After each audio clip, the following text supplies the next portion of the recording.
আমি প্রধান উপদেষ্টা বরাবর আমার পদত্যাগপত্র জমা দিয়েছি। আমার যেই দুটি মন্ত্রণালয় ছিল, তথ্য ও সম্প্রচার এবং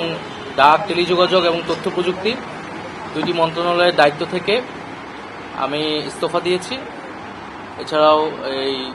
জুলাই ফাউন্ডেশন, জুলাই শহীদ স্মৃতি ফাউন্ডেশন সহ সরকারের যেই সকল কমিটিতে আমি ছিলাম, এই সকল কমিটি থেকে আমি সাথে সাথে একই সাথে ইস্তফা আমার হচ্ছে। তো মূলত একটি গণ অভ্যুত্থানের প্রেক্ষিতে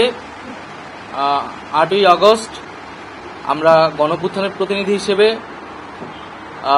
প্রথমে 2 জন এবং পরবর্তীতে আরও একজন 3 জন অন্তর্বর্তী সরকারে দায়িত্ব নেই অন্যান্য উপদেষ্টাবৃন্দের সাথে। তখন দেশের জাতীয় নিরাপত্তা এবং গণ অভ্যুত্থানের আকাঙ্ক্ষা বাস্তবায়নের লক্ষ্যে আমাদের সেই সময় দায়িত্ব গ্রহণ করাটা আমাদের কাছে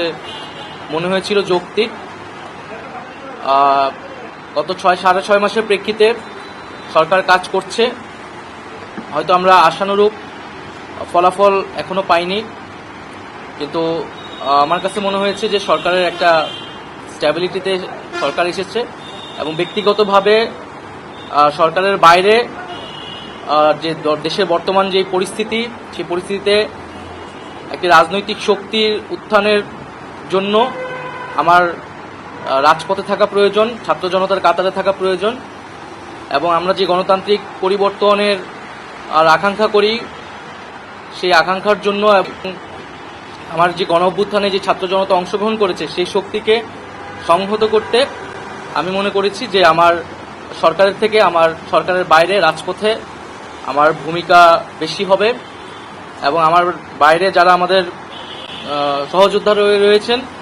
তারাও এটি চান এবং সেই প্রেক্ষিতে আমি মূলত আজকে পদত্যাগপত্রটা জমা দিয়েছি।